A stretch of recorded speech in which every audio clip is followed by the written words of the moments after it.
Alléluia, alléluia, alléluia. Donc, nous sommes toujours dans l'émission De quoi es-tu esclave? De quoi es-tu esclave? De qui es-tu esclave?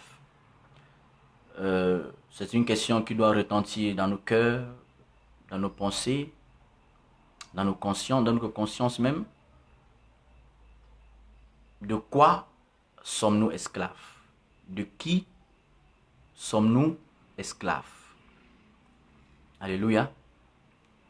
Et nous sommes dans le livre de Pierre, chapitre 2, verset 19. Là, c'est la troisième partie. Ils leur promettent la liberté quand ils sont eux-mêmes esclaves de la corruption, car chacun est esclave de ce qui a triomphé de lui. Donc, nous avons déjà dit, tu peux être esclave de tes pensées. Et étant esclave de tes pensées t'amènent à faire des choses abominables.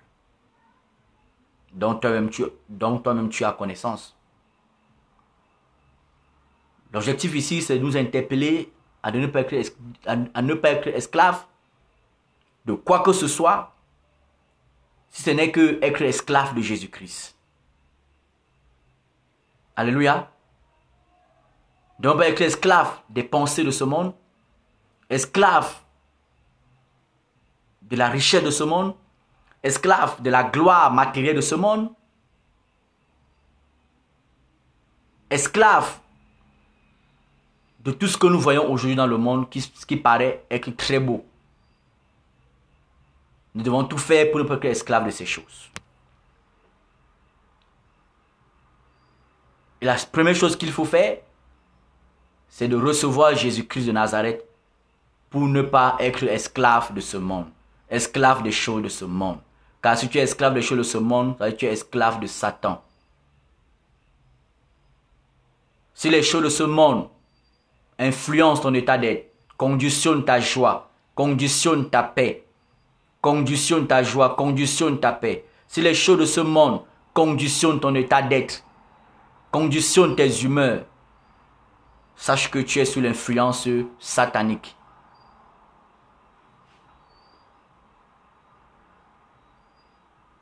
Mais Jésus peut t'en délivrer. Car Jésus a apparu selon 1 Jean chapitre 3 verset 8 pour détruire les œuvres du diable. Amen. Pour détruire les œuvres du diable. L'un des troisièmes points aussi, dans la troisième partie, de quoi es-tu esclave? Un esclave, c'est quelqu'un qui est sous la dépendance totale d'une autre personne. Nous avons parlé de la dépendance des pensées. L'homme peut être esclave de ses pensées qui l'amènent à faire des choses vraiment désagréables, immorales. Mais pour nous les chrétiens, nous devons être sous la dépendance totale des pensées qui étaient en Jésus-Christ.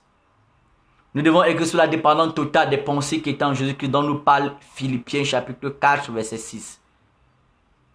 Nous devons être sous la dépendance. Nous devons être esclaves de Jésus-Christ, esclaves des pensées qui étaient en Jésus-Christ, esclaves de la manière de vivre de Jésus-Christ. Alléluia. Si tel n'est pas le cas, tu dois te laisser restaurer.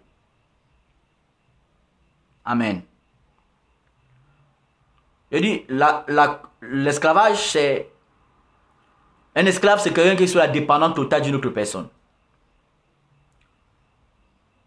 C'est quelqu'un qui est sous le contrôle, le joug d'un maître. Le joug d'un maître. Alléluia. Le Seigneur Jésus dit dans Matthieu chapitre 11, verset 28, « Venez à moi vous tous qui êtes fatigués et chargés, je vous donnerai du repos. Car mon joug est doux et léger. » Mon joug est doux et léger. Un esclave, c'est quelqu'un qui est sous le joug d'une autre personne. Mais nous les chrétiens, nous sommes censés être sous le joug de Jésus-Christ.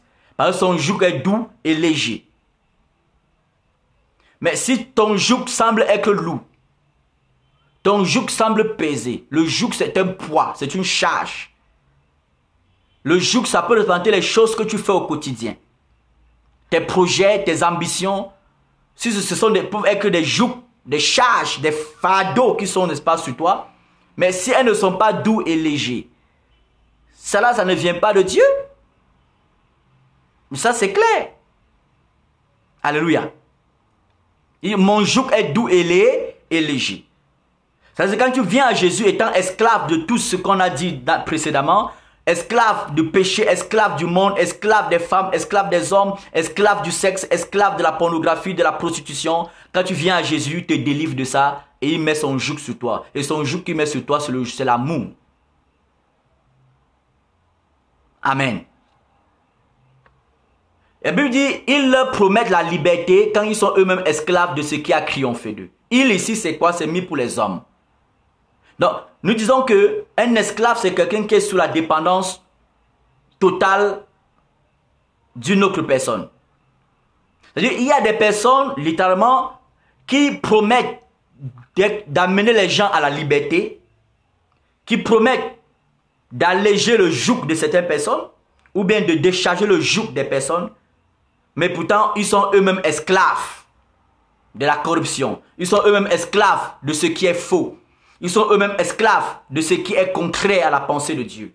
Ils sont eux-mêmes esclaves des abominations. Ils sont eux-mêmes esclaves du monde. Alléluia. Oui. Ils leur promettent la liberté, pourtant ils sont eux-mêmes esclaves de la corruption. Donc vous pouvez aujourd'hui voir des personnes, en passant le cadre de l'église, qui sont des conducteurs, des apôtres, des prophètes, des docteurs, tous ces noms que nous connaissons. Ils vont promettre aux gens la liberté, mais pourtant ils sont eux-mêmes esclaves de quelque chose qui a triomphé d'eux. Qui n'est pas Jésus, bien entendu. Alléluia. Parce que c'est mentionné corruption. Amen. Donc, ils promettent aux gens la liberté. Par exemple, on dit, venez à Jésus, vous serez riches. Venez à Jésus, tu ne vas plus souffrir. Arrêtez de souffrir en venant à Jésus-Christ. Venez à Jésus, vous aurez le mariage. Vous aurez le voyage. Venez à Jésus, vous aurez la tête, non la queue. Venez à Jésus, vous n'aurez plus de problème. Venez à Jésus, l'homme de Dieu va vous bénir. Mais pourtant, lui-même, il est sous la malédiction. Parce qu'il est esclave de quelque chose qui a triomphé de lui. Venez à Jésus, Dieu va vous faire du bien. Mais quel bien? Ils promettent la liberté, et pourtant ils sont eux-mêmes esclaves de ce qui a triomphé d'eux. C'est-à-dire, pasteur, apôtre, prophète, conducteur, dirigeant, leader, tu dois savoir ce qui a triomphé de toi. Tu peux parler de Jésus, mais pourtant ce n'est pas Jésus qui a triomphé de toi. Peut-être hier il a triomphé de toi, mais aujourd'hui il n'a plus triomphé de toi. Alléluia. Tu peux prêcher, la foule tombe par-ci, par-là, mais pourtant Jésus n'est même pas avec toi. Parce qu'une chose autre a triomphé de toi. Oui.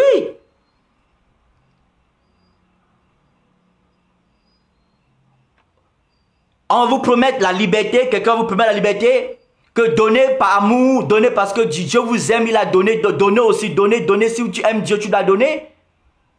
Mais parce que lui, il est esclave de la cupidité.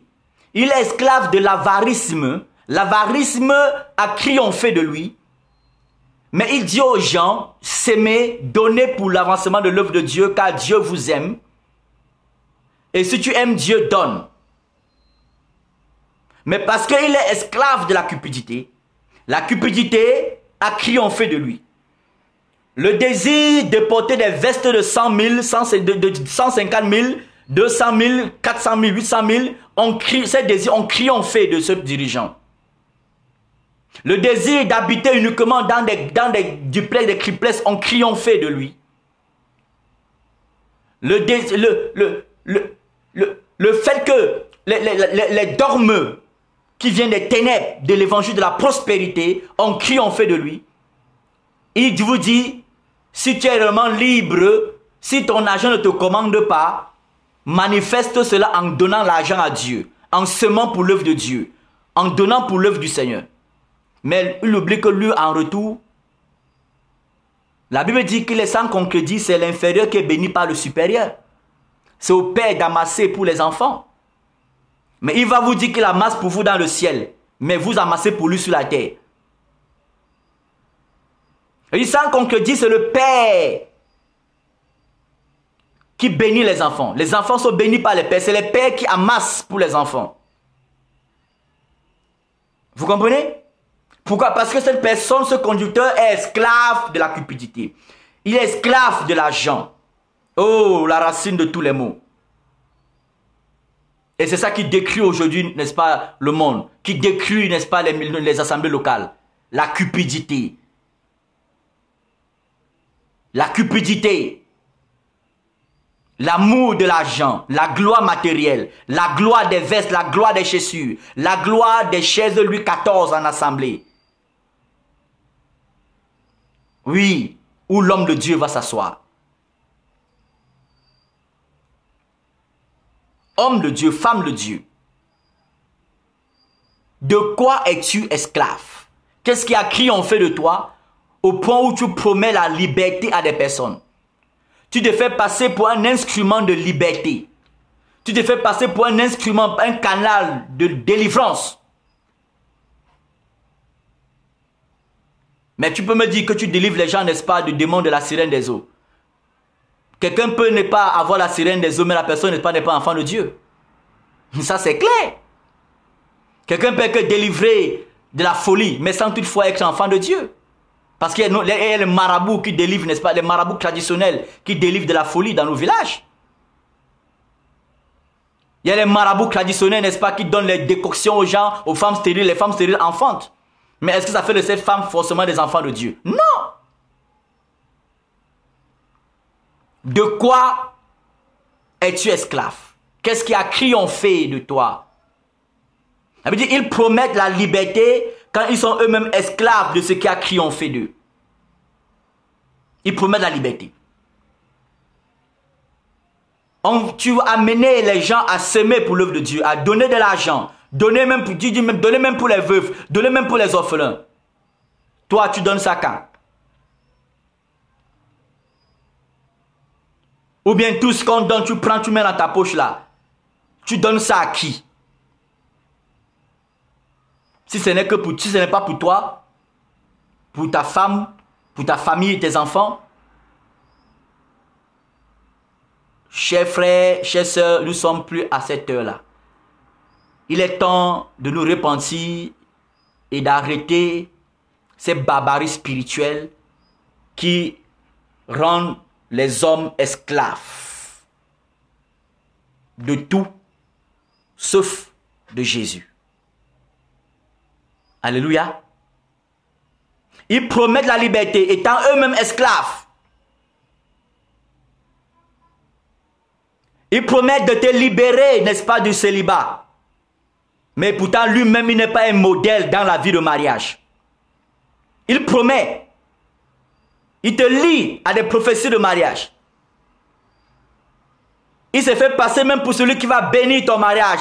La soi-disant bénédiction nuptiale.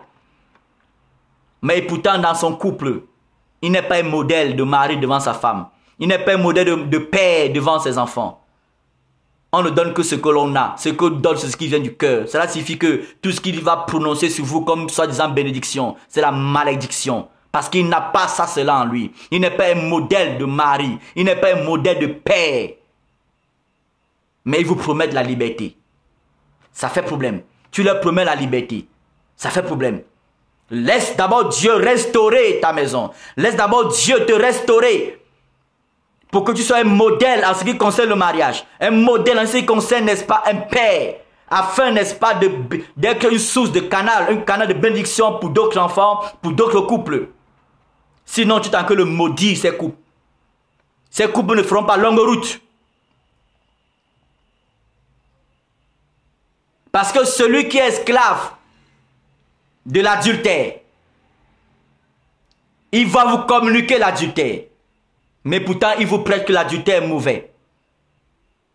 Il va vous communiquer l'adultère parce qu'il est possédé par le démon, n'est-ce pas, d'impureté sexuelle. Ce pasteur, ce prophète qui tape sa femme, qui mal à sa femme, qui viole même sa femme. Mais lorsqu'ils sont en assemblée, chacun fait l'hypocrisie. Vous pensez que cette personne va vous permettre la liberté dans tous les domaines, ce qui concerne le mariage, ça va marcher? Ça ne marchera pas. Parce que la personne, n'est-ce pas, lui-même l'esclave des choses dont il prie pour que vous en soyez délivrés. Il faut que toi d'abord, Dieu te restaure, pasteur. Il faut d'abord que toi d'abord, Dieu te restaure. Dans ta cellule familiale, dans ton couple, au sein de ta famille. Que Dieu te restaure. Et cela passe par la repentance. Amen. De quoi es-tu esclave? De qui es-tu esclave? Tu peux être esclave d'un homme. Le Seigneur dit dans le livre de 1 Corinthiens chapitre 7 verset 23. 1 Corinthiens chapitre 7 verset 23. Vous avez été rachetés à un grand prix. Ne devenez pas esclave des hommes. Vous avez été rachetés à un grand prix. Ne devenez pas esclave des hommes. Vous pouvez devenir esclave des hommes par leur doctrine, par leur dogme, par leurs révélations qui n'ont ni technique que les révélations bidons. Vous pouvez être esclave des hommes, des femmes, par leur dogme qui vous enseigne, par leur doctrine qui vous enseigne, par la nourriture spirituelle qui vous donne. Cette nourriture spirituelle, cette doctrine vous assujettissent à eux, vous amène à être esclave de ces personnes-là. Et n'oubliez pas, un esclave ne discute pas avec le maître. Un esclave obéit. C'est-à-dire, lorsqu'il va te donner cette doctrine, tu vas accepter sans discuter. Quand tu vas lui dire que, oh, homme de Dieu, Dieu m'a dit ceci. Il va dire, non, Dieu a laissé ton oreille où d'abord, a laissé mon oreille où pour parler à ton oreille.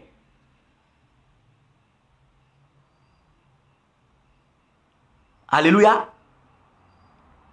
Oh, dans ce temps de la fin, nous voyons comment nos assemblées, nos églises locales vivent dans le désordre, pas possible. Oui, parce que beaucoup, n'est-ce pas, promettent la délivrance, promettent la restauration, pourtant eux-mêmes ne sont pas délivrés, eux-mêmes ne sont pas restaurés. Ils ont laissé le péché doucement séduire, n'est-ce pas, leur cœur. Au point où ils ont fini par prendre le péché, ces péchés, comme une seconde nature. Ils ont fini, n'est-ce pas, par justifier leur adultère, justifier leur divorce, leur remariage, justifier le fait qu'ils violent, qu'ils tapent les femmes, justifier le fait, n'est-ce pas, qu'ils sont obligés d'avoir 3, 4 femmes. Oui. Cela dit, vous avez été rachetés à un grand prix. Ça concerne les chrétiens. Tu as été racheté à un grand prix. Ne devenez pas esclave des hommes. Les hommes vont vous, par leur doctrine, les hommes vont vous amener à être esclaves de leur personne. Esclaves de leur dénomination. Esclaves de leur confession religieuse. Oui. Au point où tu ne parleras plus que la Bible dit, mais tu diras que chez nous on fait comme ça. Mais si tu dis que chez nous on fait comme ça, sache que tu es esclave du cheveu. Le cheveu, c'est pas au royaume des cieux. Mon pasteur a dit, mon prophète a dit. Non, c'est pas ton pasteur a dit, ton prophète a dit. La Bible a dit, Jésus a dit, Paul a dit, Pierre a dit. Parce que voilà les modèles par excellence que nous devons avoir. Si nos conducteurs, nos dirigeants ne sont pas, n'est-ce pas, à l'image du modèle de Paul, de Pierre, de Jean, nous ne devons pas les suivre aveuglement. Sinon, ils vont nous amener à être esclaves des choses qui ont triomphé d'eux. L'apôtre Paul dit dans le livre de Galates, nous allons lire Galates chapitre 5.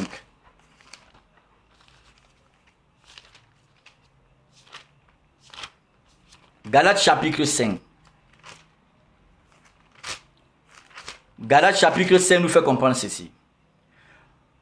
C'est pour la liberté que Christ nous a affranchis.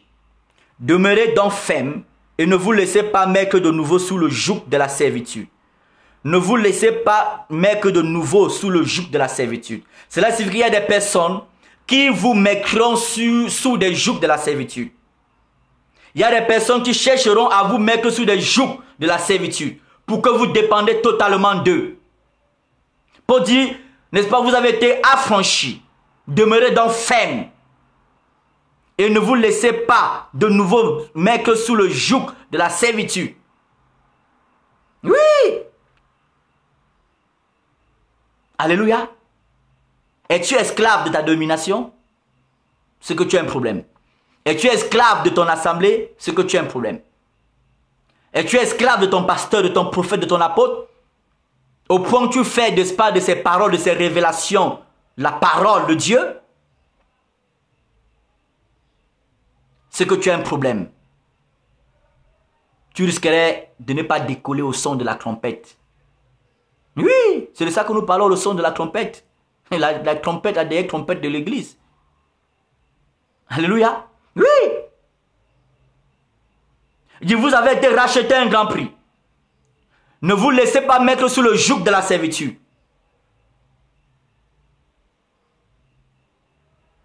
Alléluia.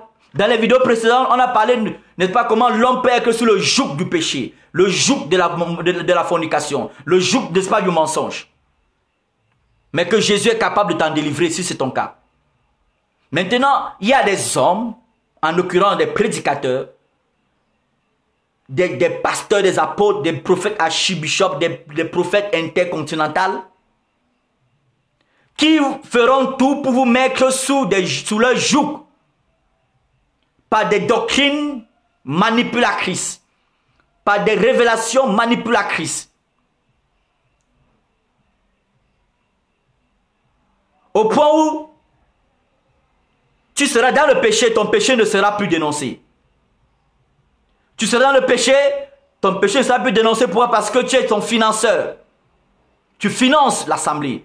Parce que lui, il a été triomphé par le péché, par la cupidité. L'argent a triomphé de lui. Du coup, il te laisse toi dormir dans ton péché. Il te laisse toi dormir dans tes corruptions, dans tes malversations, dans tes faux papiers.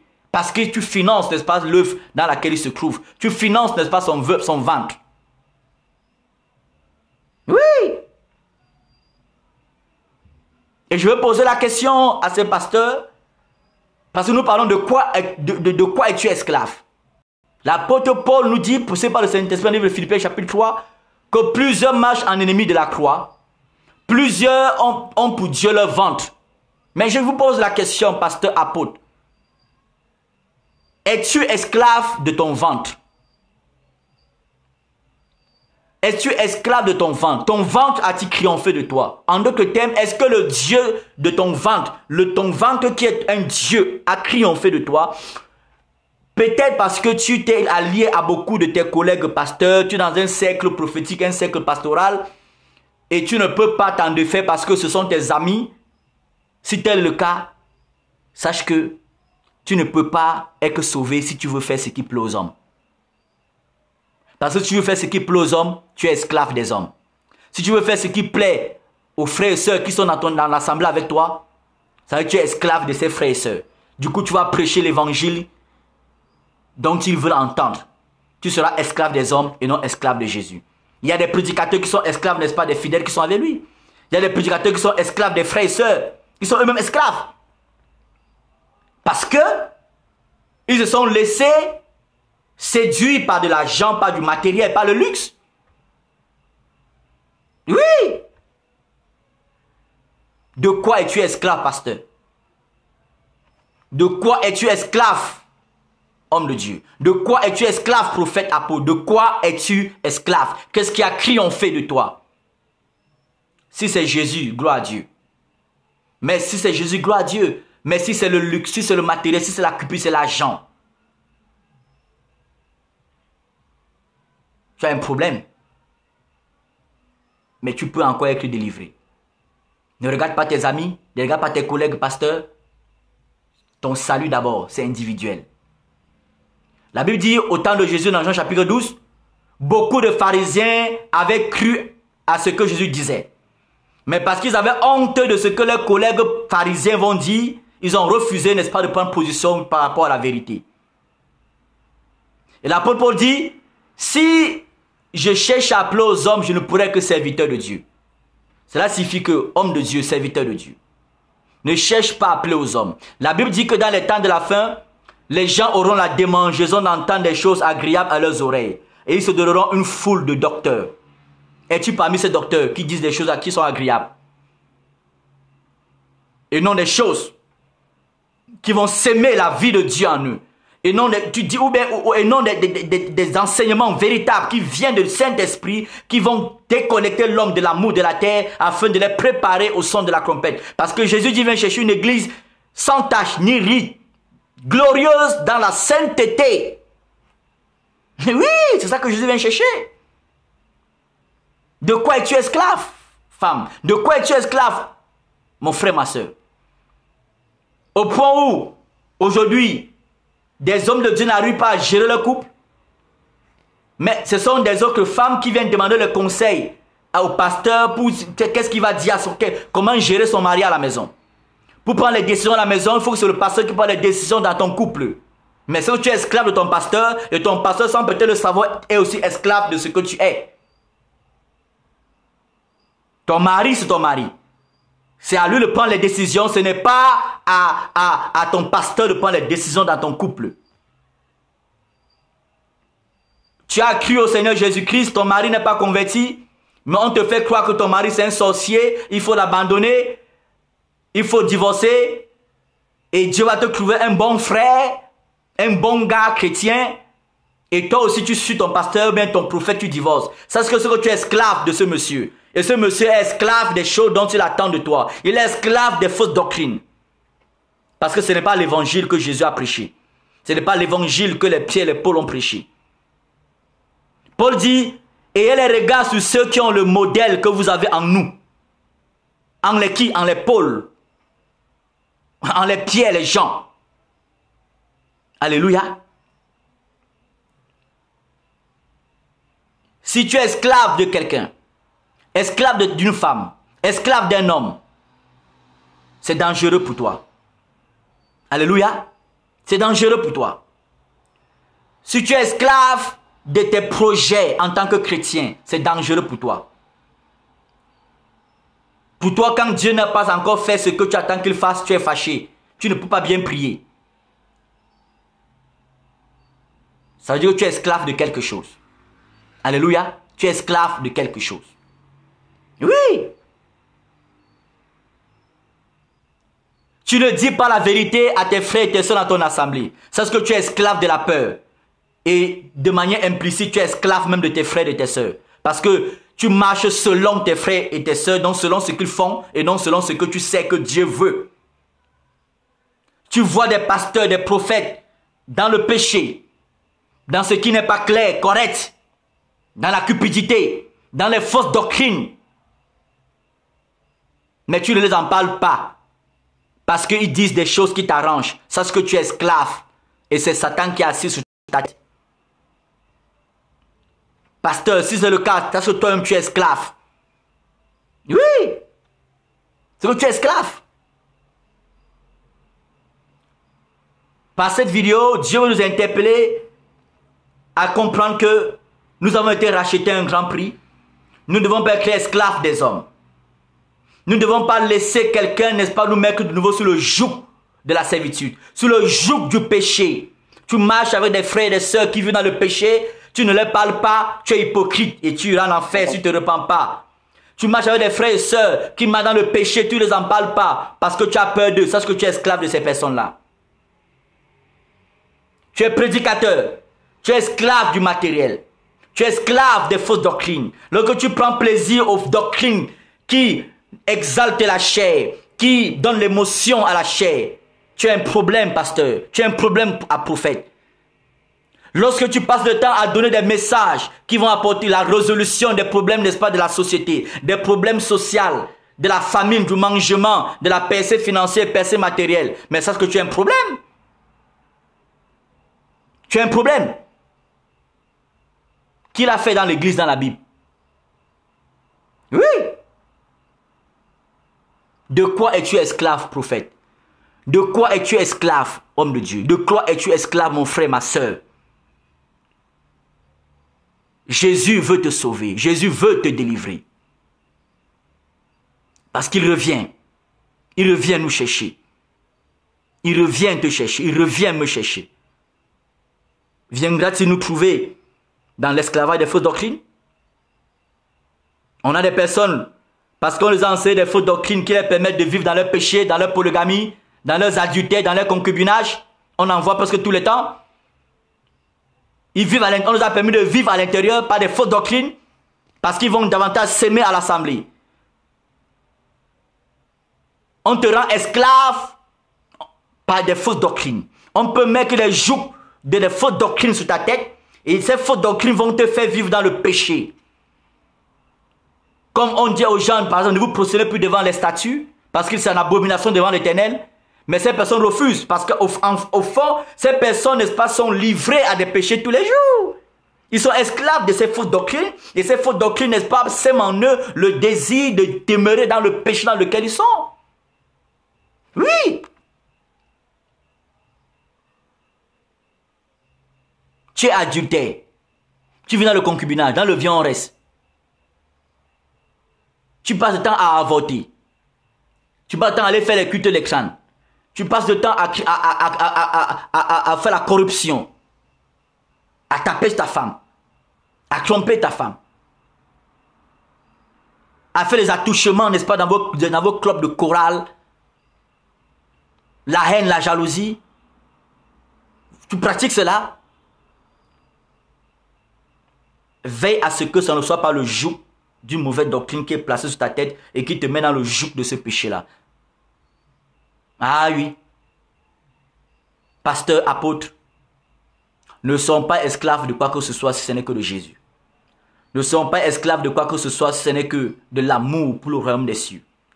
Ne sont pas esclaves de quoi que ce soit, ni pour le matériel, ni pour la terre, ni pour l'argent, si ce n'est que être esclave de la vérité, de l'amour, de la sainteté, de la sainteté, de l'évangile de sainteté, l'évangile véritable. Oui. Ne laissons pas des personnes venir nous faire miroiter parce qu'ils ont de l'argent, ils ont des papiers, parce qu'ils ont des papiers. Et cela, n'est-ce pas, nous amène à abandonner le message véritable, à abandonner le message du royaume des cieux. Et nous attache à des messages terrestres. De quoi es-tu esclave? Qu'est-ce qui a triomphé de toi? Dans ton couple, dans ta maison, dans tes activités, dans ta famille, quelle est la chose qui a triomphé de toi au point où tu es esclave et tu meurs à petit feu? Jésus veut te sortir de là. Jésus veut enlever ce joug. Jésus veut enlever ce joug. Laisse-toi donc délivrer. Laisse-toi donc libérer par Jésus. Car Jésus revient. Quel que soit ce qui a triomphé de toi, homme de Dieu, quel que soit ce qui a triomphé de toi, rappelle-toi que Dieu a établi des hommes, des prédicateurs, des pasteurs, des prophètes, des docteurs, pour lui présenter toute âme devenue parfaite en Jésus-Christ. Ah oui, c'est-à-dire que l'argent des gens que tu manges là, les maisons, les voitures des gens que tu prends là, il faut savoir que Dieu va te demander les comptes par rapport à l'état d'âme de ces personnes. Dieu va te demander les comptes par rapport à l'état d'âme de ces personnes. Oui. Il va te demander les comptes. Par rapport à l'état de leurs âmes. Il va te demander les comptes. Jésus revient. Nous sommes dans les temps de la fin. Nous ne sommes pas esclaves de quoi que ce soit. Nous sommes esclaves de Jésus-Christ. Nous sommes esclaves de la sainte doctrine. Nous sommes esclaves de la vérité. Nous sommes esclaves de Jésus-Christ seulement. Nous ne sommes pas esclaves de quoi que ce soit. S'il y a une chose qui est en train de te séduire, il est temps de te ressaisir et laisser le Saint-Esprit apporter la délivrance dans ta vie. Si tu es esclave de quelque chose, il y a quelque chose qui t'a englouti et tu sens dans ta conscience que ce n'est pas correct. Si Dieu a permis que tu écoutes ceci et que tu l'envoies même à d'autres personnes, c'est parce que Dieu veut te sauver, Dieu veut te délivrer et délivrer d'autres personnes. Mais ne continue pas tous les jours en tant que dirigeant et à mener les gens dans le bateau, à maudire le peuple de Dieu parce que toi-même tu vis dans les choses qui ne sont pas propres, à tuer spirituellement les enfants de Dieu, à tuer spirituellement l'église locale dans laquelle tu te trouves, parce qu'il y a des choses que tu caches, que tu fais qui sont incorrectes. Répands-toi. Jésus revient. Répands-toi des fausses doctrines qui apportent un joug sur le peuple de Dieu en mettant en eux des fausses espérances. Réponds-toi des fausses doctrines. Arrête de laisser les gens se prosterner devant toi parce que tu deviens une idole et tu les amènes avec des idolâtres. Et ainsi tu les conduis dans le feu. Répands-toi de cela. Ils ne sont pas tes esclaves. Ils sont les esclaves de celui qui les a rachetés par son sang. Par le sang de Jésus. C'est par ce sang que ces hommes, ces femmes, sur qui tu mets des jougs pour les écraser, les étouffer, les manipuler leur couple, manipuler leurs enfants, les manipuler dans les lieux de travail, manipuler leurs finances, contrôler leur vie. Ces personnes ont été rachetées par le sang de Jésus-Christ. Par le sang de Jésus-Christ, pas le sang, pas bon sang, pas ton sang, pas le sang des Camerounais, mais le sang des humains, mais pas le sang de Jésus-Christ. Je crois que tu comprends ce que cela signifie. Tu dois te repentir. Chrétien, toi qui amènes des pasteurs, des prophètes, des prédicateurs, et que sur le joug, n'est-ce pas, de ton matériel, sur le joug, n'est-ce pas, de tes émotions, le joug de tes ambitions, tu dois te repentir. Et ne laisse pas le diable t'amener à être un impie qui est là pour détruire les prédicateurs, détruire les pasteurs, détruire les prophètes. Ne sois pas cet impie-là. Répands-toi seulement. Ne laisse pas les vêtements sexy que tu mets sur toi entraîner des prédicateurs et être esclave de ton corps. Répands-toi de cela, au nom de Jésus-Christ. Dieu t'aime. Jésus-Christ t'aime. Il t'aime, homme de Dieu, il t'aime, femme de Dieu. Il nous aime tous. Mettons-nous prêts car le Seigneur Jésus-Christ revient. Refusons d'être assujettis à quoi que ce soit. Refusons d'être esclaves de quoi que ce soit. Ne soyons pas esclaves de notre dénomination. Ne soyons pas esclaves de notre assemblée. Ne soyons pas esclaves de notre église locale, mais soyons esclaves de la vérité. Soyons esclaves de Jésus-Christ de Nazareth. Amen. Vous avez besoin de prière, de conseils, de délivrance, d'orientation. Vous pouvez me contacter sur mon numéro WhatsApp. Que Dieu nous bénisse. Que Dieu Tout-Puissant bénisse Israël. Avec Jérusalem, sa capitale éternelle. Que Dieu bénisse le Cameroun. Au nom de Jésus-Christ. Amen.